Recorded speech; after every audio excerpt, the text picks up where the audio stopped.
একই সঙ্গে দুই উদ্যোগ, একদিকে স্বাস্থ্য সম্পর্কে সচেতন করা, অন্যদিকে জিএসটির পরিবর্তন নিয়ে মানুষকে সচেতন করা। এই দুই উদ্দেশ্য নিয়ে 10K ও 4K ম্যারাথনের আয়োজন করতে চলেছে সেন্ট্রাল এক্সাইজ অ্যাথলেটিক ক্লাব। সোমবার সেন্ট্রাল এক্সাইজ অ্যাথলেটিক ক্লাবে এই রানের ওয়েবসাইট লঞ্চ হলো। এবছর 23শে নভেম্বর আয়োজিত হবে এই রান। কলকাতা জোনের সিজিএসটি কমিশনার শ্রাবণ কুমারের উপস্থিতিতে এই ওয়েবসাইট লঞ্চ হয়।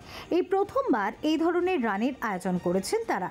रनिंग ऐसी इवेंट है या ऐसी एक्टिविटी है जिसमें कोई भी आसानी से पार्टिसिपेट कर सकता है, कोई इक्विपमेंट नहीं चाहिए और हजारों की संख्या में लोग साथ में कर सकते हैं।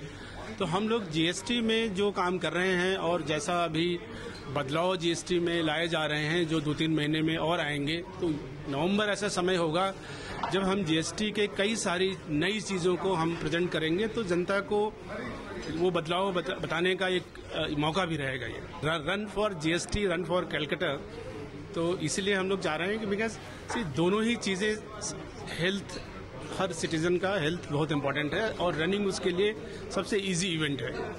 जीएसटी भी सबकी लाइफ में कहीं न कहीं है, तो उसमें अलग अलग लोगों की धारणाएं हैं और बहुत सारे बदलाव अभी लाए जा रहे हैं जीएसटी में जो 2-3 महीने में और आ जाएंगे, तो वो सब भी जनता को पता होने चाहिए, इसलिए हम लोगों ने रखा कि करें इसको। Bureau report, channel 10।